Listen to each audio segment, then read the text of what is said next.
And now, on to our feature presentation.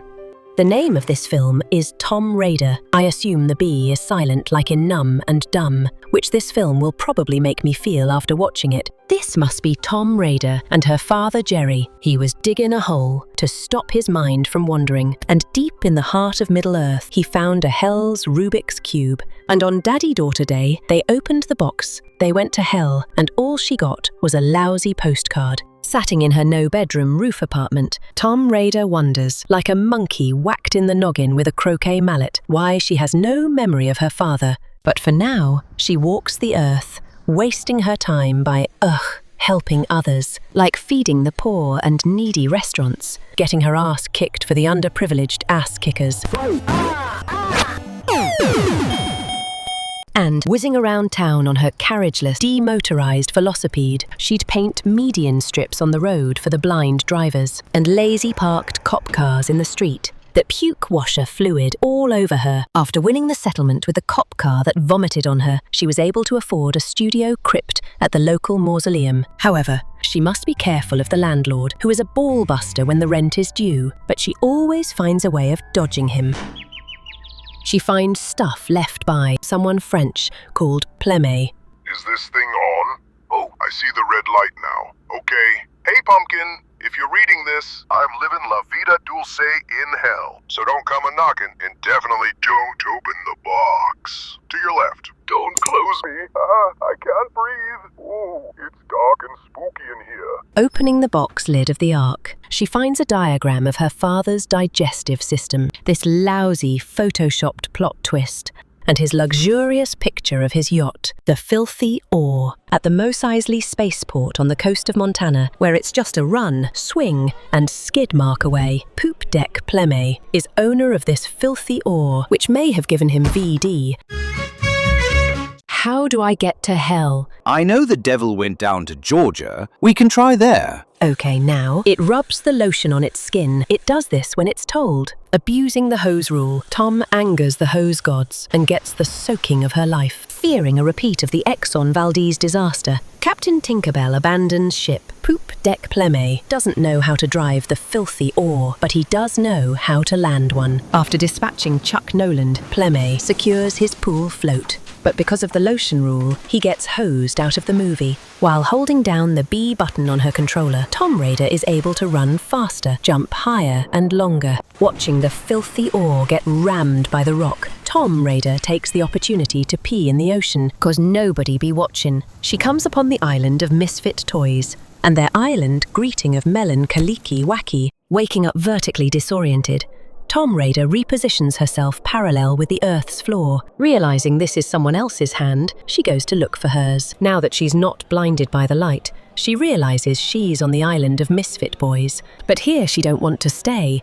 But these misfit boys have never seen a girl or properly learned how to tie shoelaces. And those flatulent graboids wreaks havoc, so they're all moving on up to the east side, to the vineyards of Napa Valley with their Napa know-how, hopefully building a new society at the base of Crotch Rock, where anyone over the age of 25 is executed and cast into the pit of Carcoon. Not wanting to be licked for 1,000 years, Tom Raider makes a Taco Bell-style run for the border. She forgot that Hook from the dock sequence isn't in this scene. Using girl power, she runs through a tree and is startled to find she's being followed by the paparazzi and goes to tremendous lengths to evade being shown on TMZ. Too bad her clothes are dry cleaning only, with no tumble washing. She has that Vu Jade feeling that she's never passed that rock before.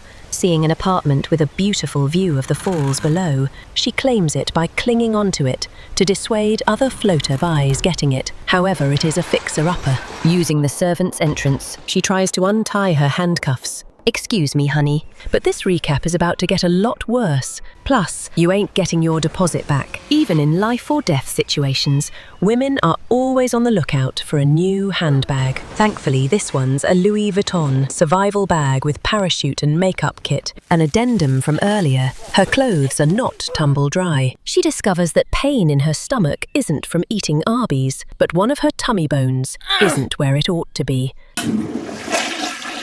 Having marked her territory, Tom Raider decides that this is her island and she must defend it. It's what little Poop Deck Pleme would have wanted. Using a bow that she made from sticks and hair she bought off Etsy, Tom Raider is determined to bring down the misfit boys and their block association. First, she eliminates Neighborhood Watch, then the local Starbucks, this random shack, the mayor's mansion, and the major mayor. Well, that satisfied nothing. Finally, she sees the elaborate door she's never seen before that has haunted her all day. With a doorman who axes you if this is your building, she says a little prayer before blowing the doorman and the fancy door to with that distinct smell of fresh, minty death. Tom believes this may be the fabled lost city of hell. Taking the service elevator, she descends into the lobby. She finds the inside body bones of the doorman, and he has bugs in his brain like RFK Jr. Locating the central tourism hub, Tom must traverse hell's rickety ass ladder to ring the doorbell. By the way, her flashlight disappears because magic. Hearing someone sitting on the floor, she sees a familiar face she's never seen before. Dad, do you work here? Tommy, can you hear me? You must have some questions about this horrible recap. Like, only 2. When you was a younger, so much younger than today, I made a deal with hell to not take you away. I gave you green thingy and wipe you memory that day. And in my best brown suit, I walk away. I just Dr. Seussed that up. Why did you leave me in this recap alone? Because hell is for children. So to spare you a lifetime in a hell, I had to marry you new mummy. But she a decrepit old bitch. And now I blow her up. Who was that on that portable television studio I saw? I wore the scary face to scare you and your meddlesome friends away. Tell you, sister, you were right about me. Now go, my son, and take yourself with you. Your pumpkin. Your memory is restored. I accidentally left an axe on the floor. Thank you for purchasing the Delco 6000 thermal bomb. Please aim away from face. You now have 6 minutes to move your car to a safe distance. Hello, this is not a test of the emergency alert system. Please take all personal and public belongings that you might have brought with you and get the hell out. Thank you for your patronage. Well, thank God that wasn't me. Using the skills she learned in the tutorial level of the game, Tom Raider leaves hell just the way she found it. This concludes the movie recap. Listen, do you want to know a secret? These recaps aren't real. This isn't even my mangy hair. I know what they want, and I know that I know they won't get what I know. Explanation time. Not be now, cause They're probably watching me, as if I could do anything except just sit still. Well, let them see what kind of a person I am. They'll see and they'll know, and they'll say, she wouldn't even harm a fly. good day to you all.